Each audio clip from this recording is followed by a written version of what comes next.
Disampaikan oleh anggota KPU Palembang M. Joni, pihaknya telah mengajukan kepada tim TAPD pemerintah Kota Palembang terkait pengajuan anggaran untuk Pilkada Palembang sebesar 90 miliar rupiah.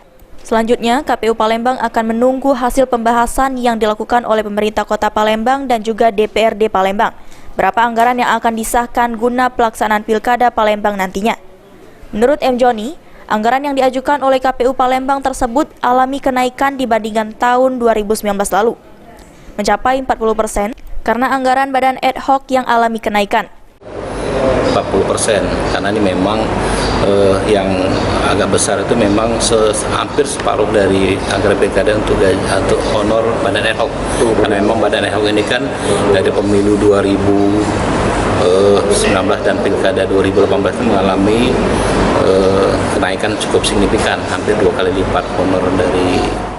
Sebelumnya di awal saat zaman masih COVID-19 disampaikan M. Joni, KPU Palembang juga mengajukan anggaran Pilkada Palembang ke pemerintah Kota Palembang mencapai 120 miliar rupiah.